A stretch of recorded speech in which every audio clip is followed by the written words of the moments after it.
You have an idea. You want to tell it to the world, but you don't know where to start. That's where Anchor comes in. They have the tools for you to edit, produce, and record your idea right from your phone or computer. It's the easiest way to reach and grow your audience. They publish for you to Spotify, Apple Podcasts, and all major platforms. And to top it all off, they match you with advertisers so you can earn from your passion and your wonderful idea. So tell me, what are you waiting for? Download the Anchor app or go to anchor.fm to get started and follow your dream.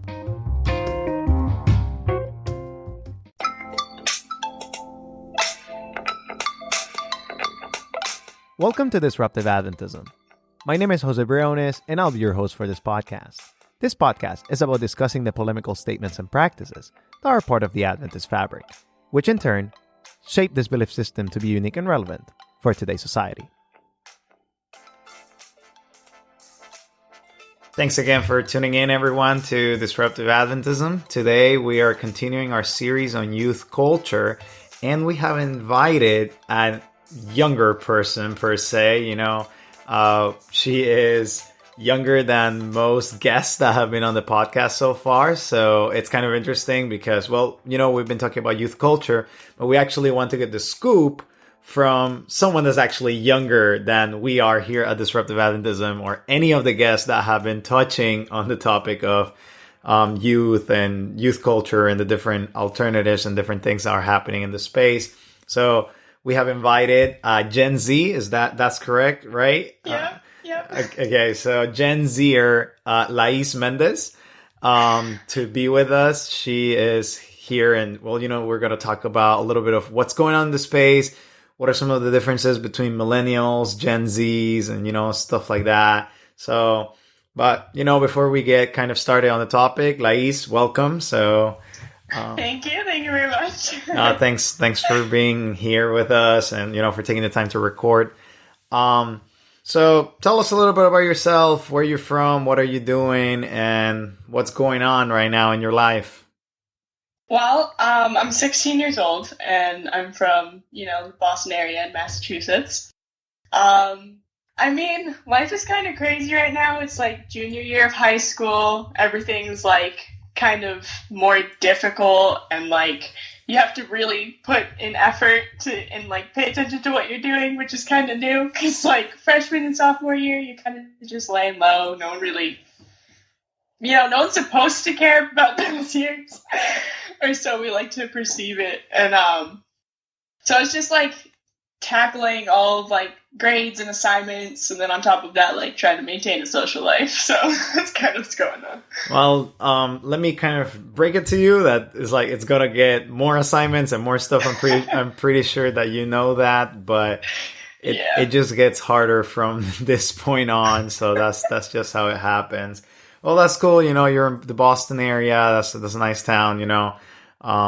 City, I guess. Not a town, but that's cool. That's awesome. So you're in high school at the moment, right? So yes, you're preparing for that final year, and of course transitioning to college. So that's a pretty exciting time, I think. Yeah. College is something that I've always looked forward to, especially having an older brother. Seeing like how he had to like just like get his freedom, and like he went through all of like these years that we have to go through that we think is like so tough to like get to this one goal, which is like having a little bit more freedom and like going after your goals and like what your future is all about. So like I've always been super excited to go to college. So that's awesome. Well, we're glad to hear that you're kind of looking towards that and getting involved in the college. But let's get to our topic today. Let's talk about youth culture. So I am probably dating myself, here, and, I'm not as young as you are. That's just the reality. But what's going on? What's popping, like in the scene? And, I'm pretty sure like most of you are probably laughing at me already, but, we gotta keep the lingo, right? So I really wish that you guys could see Lais right now. She's just cracking, she's just cracking right now. But just tell us what's going on in the space, what's going on in youth culture or youth culture at large in the space right now. Well, I I think I could really summarize this as memes, controversial music, and kind of teenagers deciding whether, like, we want to follow everyone's path or if you want to be unique. Like, there's this really big, like, division that's happening between a lot of us either wanting to do the same thing and, like, be the same person. So, like, going out to parties, like, a lot of people do it. So you either choose to go out to parties or you choose to stay home and do nothing. Like, there's no middle ground, in a sense. Mm-hmm. And, like, when it comes to you, like, being yourself, having your own style, when it comes to music, clothes, the way you live and stuff like that, that's become more appealing. But at the same time, like, people still judge that as, oh, like, these people are weird. Like, these people, like, aren't the same as everyone else. Like, why would I want to, like, be around that and stuff like that? So that's also, that's, like, a really big thing that I've noticed that's been going on recently. In terms of, like, there's been a lot of controversial music that comes out. I think that's something that's, like, super big in, like, our culture is, like, music is a big statement of, like, who you are or, like, what you're interested in. And so when, like, new artists or our, you know, like, big artists like Kanye or, like,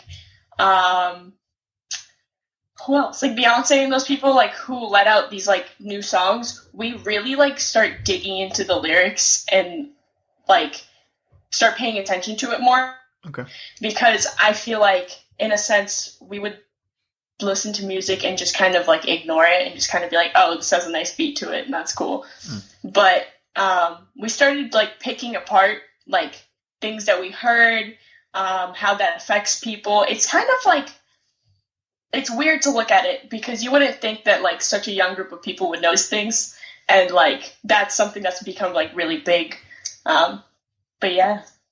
Okay, so you said memes, controversial music, and a little bit of, like, kind of, are you going to be unique or are you going to be kind of, like, keeping with the status quo or, like, you know, just the same as everyone else?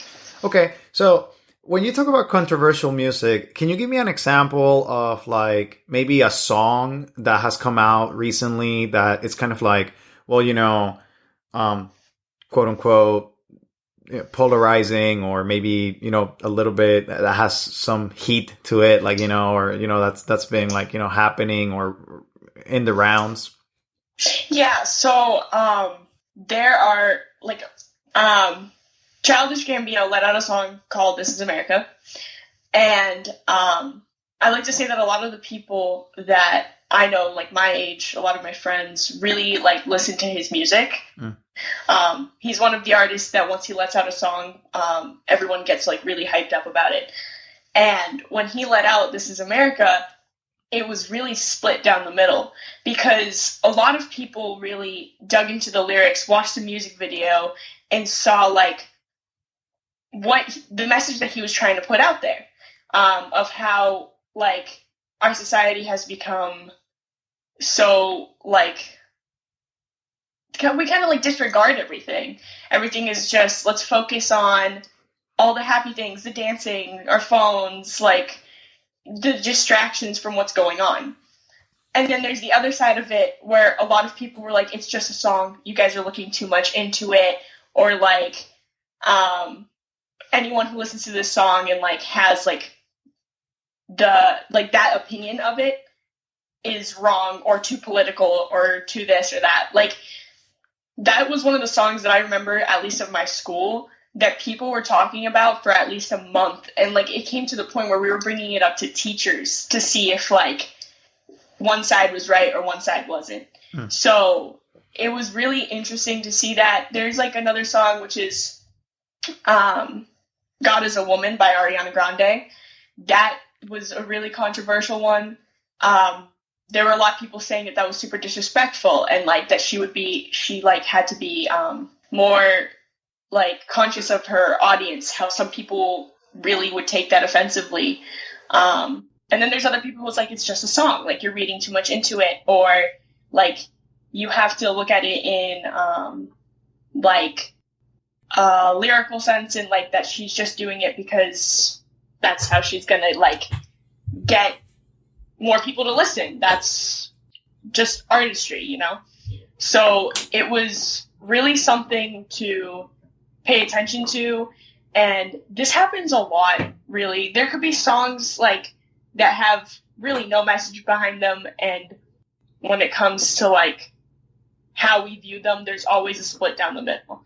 So that's really like what happens when it comes to like big artists who let out music for us. A lot of people do dig into it, and because we have such big like social media platforms, it is really hard to disregard things like that. Like it's really easy to just put everything out there. So yeah. All right. Okay. Well, that sounds interesting. You know, just from like a different perspective, like, you know, seeing how music that artists are putting out there is kind of like influencing like different people, like, you know, on different sides, maybe like even providing a lot of controversial opinions or such.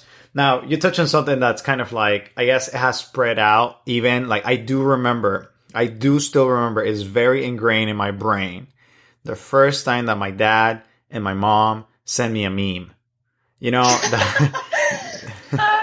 yeah. So that was it's really ingrained in my brain. Like that first time, that I was just like, whoa. Like it became cross generational. You know, like.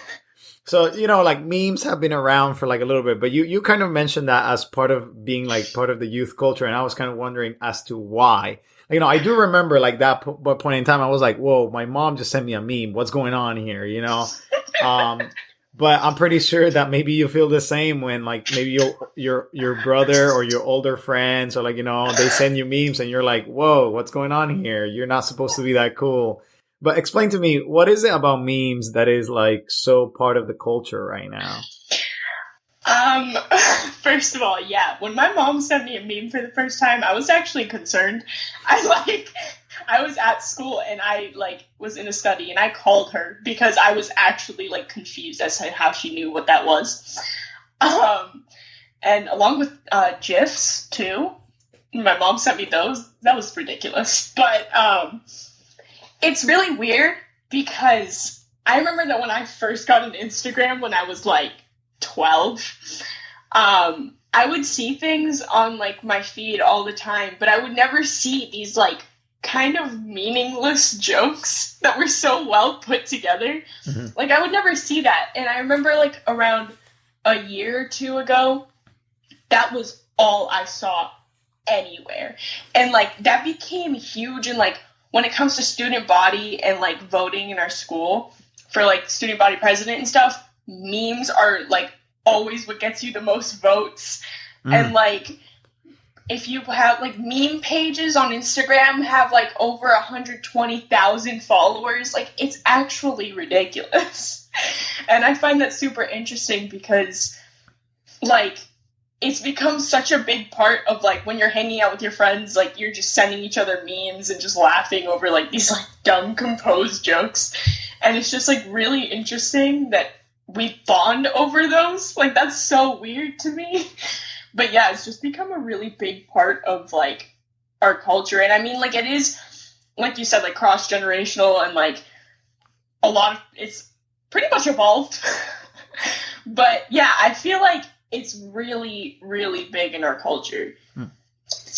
Now, how do you think that has impacted like the way that you relate to maybe pictures or maybe like, you know, art as a whole? Like, you know, do you think that that has had an impact? I mean, because I definitely think that there's this kind of like you put a joke and then you put maybe like a picture. Is that like something that maybe you use as a reference point to relate to other people or, you know, otherwise? So, I mean, I don't really think so. In a way, kind of like, for example, I remember that I was in, I think it was my history class, and our teacher had presented something to us that was a picture, and above it was a description. And I remember that I vividly remember that someone got up and said, wow, that is literally a meme. And it's kind of like the fact that we relate that to other things that have nothing to do with it is like, kind of weird. It's like odd because you don't expect like someone to use that as a reference point for anything else. And I mean, like, that's the only situation that I've seen that happen. I know that, like, sometimes when people try and put things to, like, artistic things together when it comes to photography and stuff like that, people, like, at least at my school, do joke around saying, like, oh, that looks like a meme, like, that's a total meme. Or, like, kind of as putting it in a way like, oh, that's a joke. Like, that doesn't look like it should be, like, professional, or that doesn't look the way that you would think. Like, kind of just making a joke out of everything. That's what memes have, like, ended up making us do. Okay. So it's kind of like maybe trying to make light out of the whatever situation you're in. Okay. Well, that's interesting. Like, that's interesting that you mentioned that, because I think, like, every generation has, like, their own way of coping with that, and definitely, I guess, memes is kind of like part of the culture, that kind of. Yeah. Okay. So tell me a little bit more about, how do you relate to other people? Like, what are some of the characteristics that you see among your peers and on yourself that, kind of like categorize you, quote unquote, categorize you on this, Gen Z? Like, what would you say are some of the characteristics that you see among your peers that are part of the, youth? So let's get into that before we kind of get into a little bit more like the religious side of things. So what are some of these ideas, characteristics that you see on people of your same age? Something that definitely every generation has noticed about us is that social media platforms are the way that we communicate with each other. It's like the way that we all stay connected. And especially in, like, when it comes to the people that I hang around and that I know, and definitely 90% of my school, I don't think one person doesn't have Snapchat or, like, Instagram or Twitter. Those have become, like, the three main platforms that everyone talks through, and people don't really, like, have real conversations anymore. And this is something that me and my friend group, we really, like, talked about one day. I remember we sat down and talked about this because it bothered us, to the fact where I could easily take my phone, add someone on Snapchat, and have back and forth conversations with them, taking pictures of, like, half my face, and, like, asking the same questions every 5 minutes, like, hey, what's up? What are you doing? Nothing. Cool. Like, that's always how the conversation goes. No one ever, like, comes up to you and says, hey, like, how are you? Like, let's have a real conversation about, like, real things. And me and my friend group, we really try and, like, when we're hanging out, to not be on our phones, talk to each other, like, go do something, go outside, which is, like, rare these days. And kind of, like, stay civil. Because to me, like, when I see a group of, like, 50 to, like, 60 of us, or, like, my generation, sitting around, like, at a house or at a party or something, and no one has looked up from their phones in, like, 20 minutes. Like, to me, that's, like, ridiculous. Because, at least, like, growing up with my older brother, I used to see him hanging out with his friends, and, like, no one was, like, looking at their phones. Everyone was, like, hanging out, talking about real things, having, like, a good time without having to be, like, staring at a screen. But yeah, so it's really just the social media platforms. Like, you can post something on Twitter and have literally anyone see it whenever they want, and, like, they blow up. And, like, there's nothing really that you hide anymore. Once you post something, someone in a second could, like, screenshot it and send it to someone else. And it's like, anything that's dramatic becomes appealing. And another thing, too, is, like, my generation really likes, I guess you could say, my generation really took the whole let's become adults faster thing serious. A lot, I think this is for almost every generation, but I've been seeing it, like, or at least to me, it's a lot bigger of a problem in my generation, is, like, there's always, like, parties where people go out and drink and, like, do things, like, that's kind of like what you see in movies and stuff like that, and it's always, like, these huge things. I, like, I've been paying attention, and not only has our generation like taken that to like the next level, as in like people will be drinking when they're like 14, 13, going to parties. That's become the norm. So like if you aren't like in 7th grade, like smoking, drinking, going to parties like every single weekend and stuff like that, you're literally not normal. And that's something that's like really interesting to like pay attention to, because that like that shouldn't be what the normal is, you know? And for people like me, like being Seventh-day Adventist and stuff like that, like not doing those things, being surrounded by the fact that every time almost I have to remind people that I don't drink, I don't smoke, I don't go to parties like on Friday nights. Like I just having to constantly like be reminding people of that is like it's really like weird to me, because like that shouldn't be a thing. And just seeing people my age like do that like it's absolutely normal is like crazy. So I mean, you kind of pointed. I kind of wanted to make a joke and kind of be like, oh, you said like you don't go to parties on Friday night, but on Saturday night it's fine, like, you know. So all of a sudden that's fine. No, I'm just kidding. But you know, you mentioned, you know, you're a Seventh-day Adventist, so it's kind of like, why? What is it that, you know, has made you kind of choose to go against the status quo? Like, you know, if all of your peers have decided to go this path, like, you know, they can drink, they can smoke, they can do whatever they want, you know, and maybe even from like an earlier age, 7, 8. And I mean, this is nothing personally. I mean, like I see it, my peers when I was in 7th, 8th grade, they started to do those things too. So it was just like, it's part of like, you know, kind of like a cycle. And definitely, you know, I understand the feeling of standing out, but why did you decide to kind of stand out from the crowd and kind of do your own thing instead of, well, you know, give into the quote unquote pressure and kind of like relate to them in a more regular basis, quote unquote? Well, like I mentioned before, my brother is 8 years older than me, and like he was around my age, you know, like where everything that I'm like seeing now and experiencing, like he was going through too.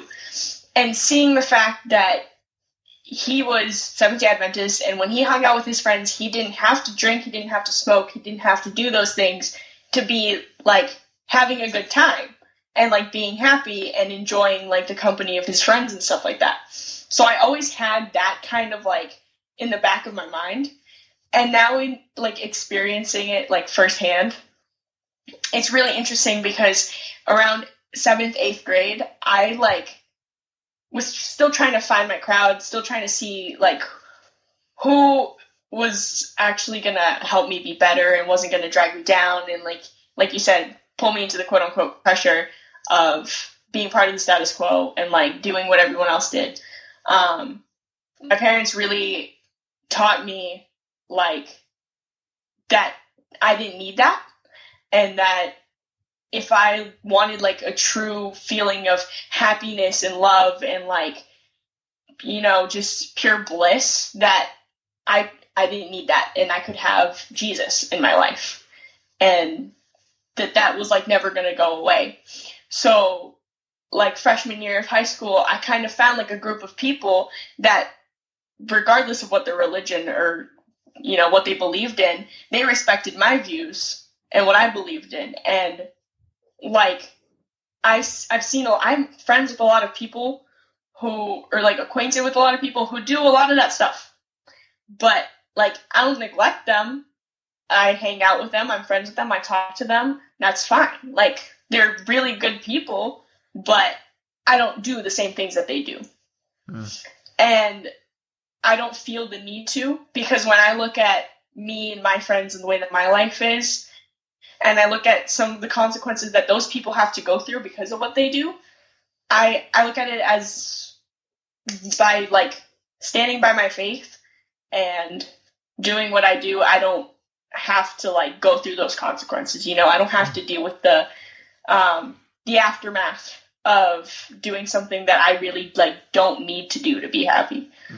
So cool. I mean, that's a great response, actually. I mean, I that's awesome to hear that, you know, you're kind of seeing like, well, of course, your brother was a model, and kind of like you saw that, and well, you kind of see some of the consequences that maybe he went through, or like, and they were like, I want to avoid that, and maybe you're seeing your friends as well, so that's helpful as well.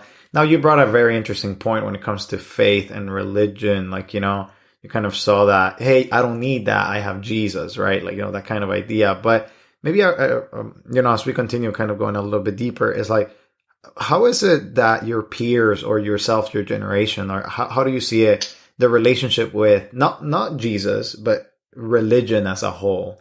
Like that whole idea of the church, or maybe that whole idea of, it's kind of like a lot of people are comfortable with Jesus, and like they're like, oh, but there's more components to the Jesus's story or the Jesus arena. So, for example, you have the whole religion, the church, things like that. So what is the relationship between, your generation, your people? I mean, you're not speaking for all of them, but like, what have you seen, that's different or unique about your generation and religion?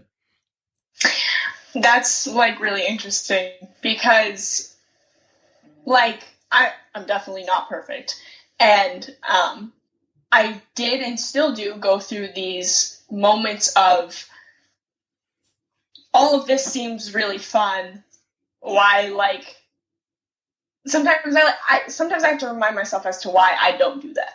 Because when it comes to my generation, I really, at least from what I've noticed, no one really cares for religion itself anymore. Like, it's come to a point where religion kind of ties us down. Like, for example, everyone wants to grow up and have freedom from their parents. I love my parents, but still, like that growing up, being able to go do whatever it is.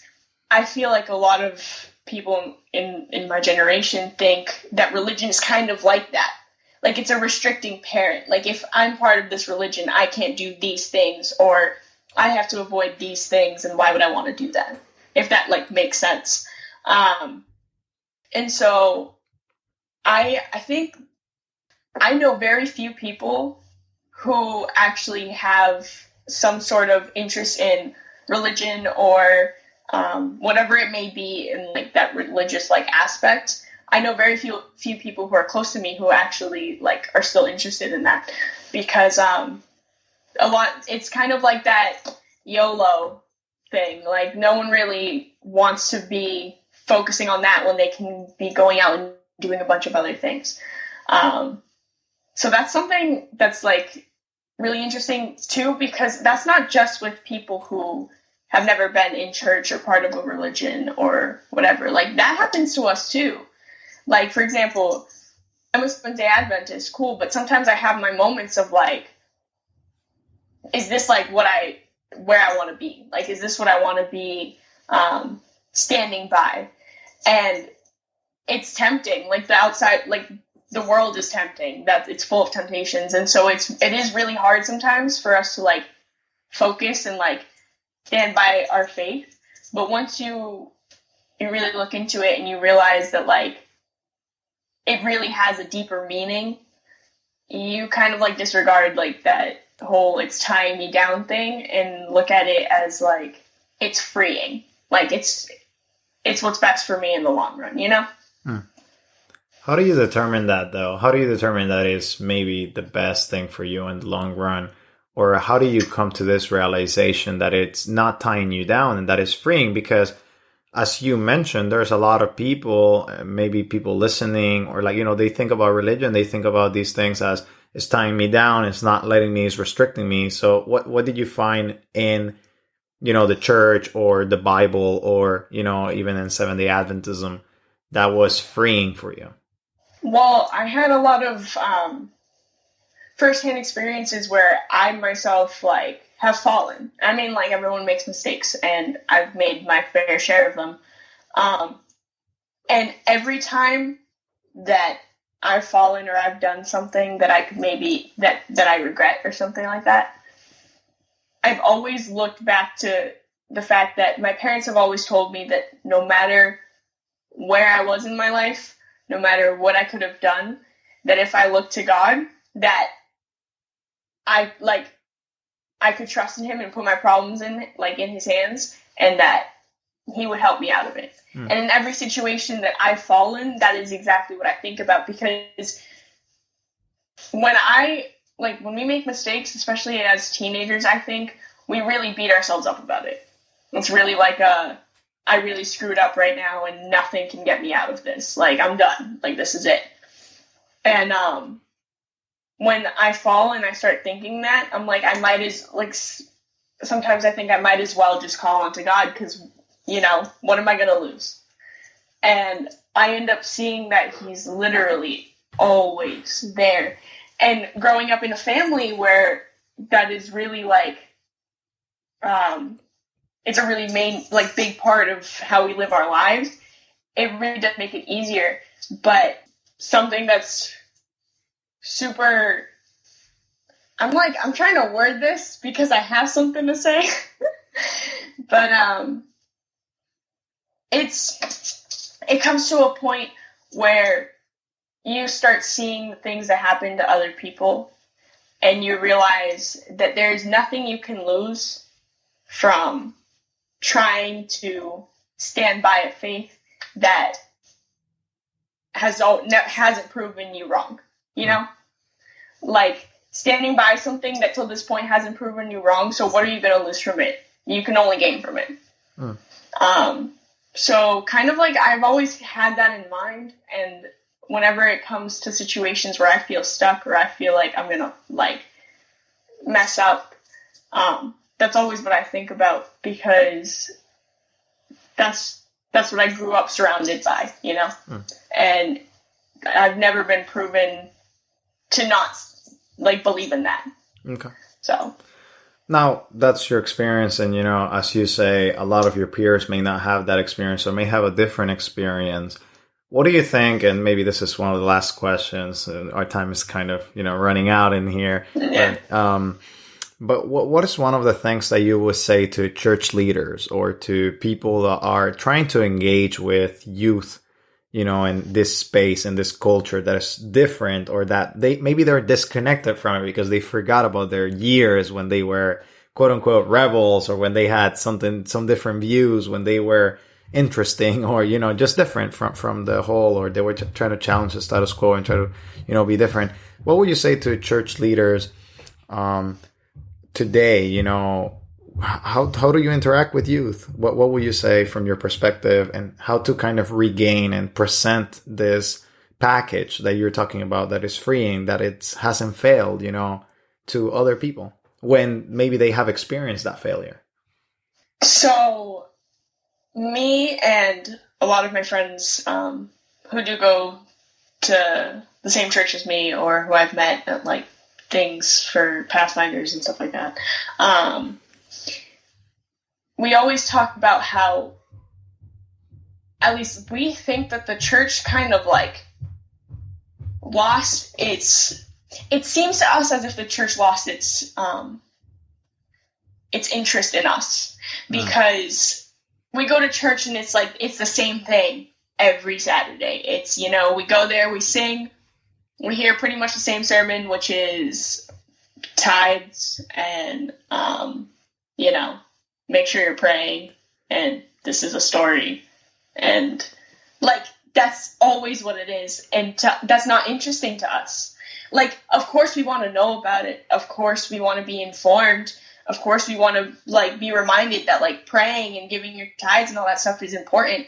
But we want to see God's work in real topics that we're going through. So what to do when there's teen drinking and stuff like that? How do we deal with that? How do we deal with being in relationships that may not be good for us?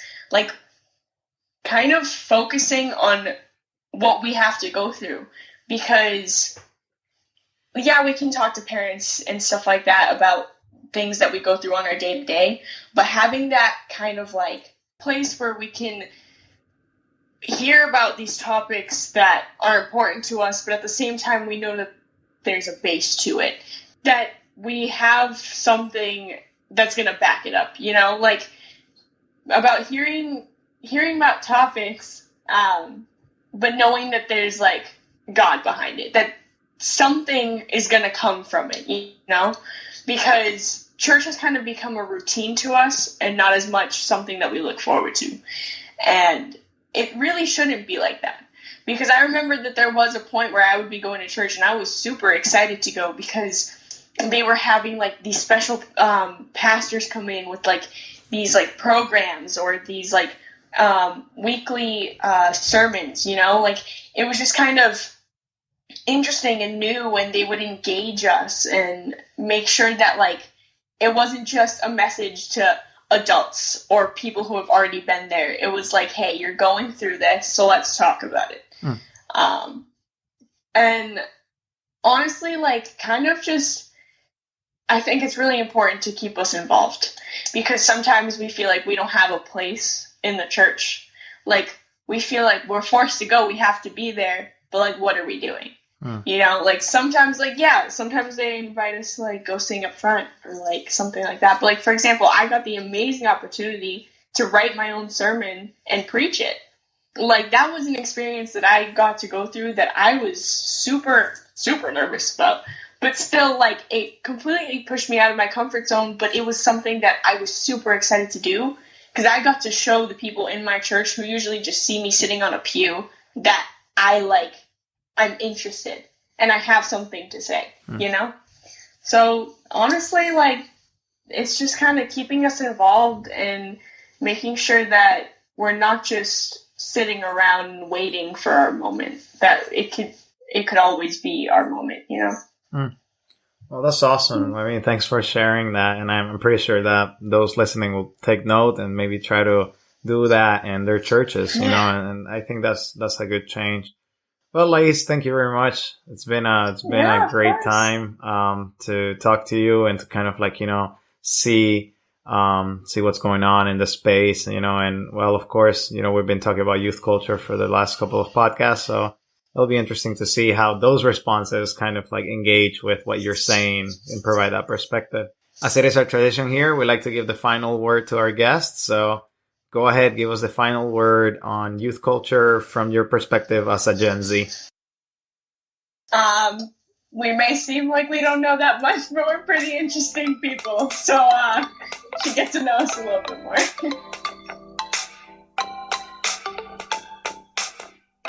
That finalizes our series on youth culture. We really hope that you had appreciated this series, and this comes to an end. This is our last series of the year. We really hope that you have enjoyed this year. We have had a lot of fun with the different series, the different topics that we have done. If you want to continue hearing, please make sure to subscribe. Please make sure to share this podcast. We want to thank Lais for sharing her Gen Z approaches, her Gen Z life, and, you know, just how it is to be young nowadays. We really appreciate those comments. If you want to check out more information by Lais or more of her content, you can go to remarkablylais.wordpress.com. It'll be in the description below. So if you want to check more of her content, we really appreciate you for listening, all the support that we have been getting it. Thank you very much. This has been an incredible year. Our next podcast will be on just recapitulating a couple of the things that we have done this year and some of the plans that we have for next year. So we really hope that you listen to it. Coming up on the last day, we want to say happy holidays for all of those who are listening. And we really hope that you have a great year if you don't tune into that last podcast. But make sure to check it out. We really have some nice surprises coming under our sleeves. And we really hope that you stay tuned in. Please make sure to review us on iTunes. If you want to collaborate financially, you can go to patreon.com/disruptiveadventism. We really appreciate it. Thank you for listening to this series. We really hope that you join us next time. And I hope that you have a great and happy new year. So make sure to continue to be disruptive, and happy holidays.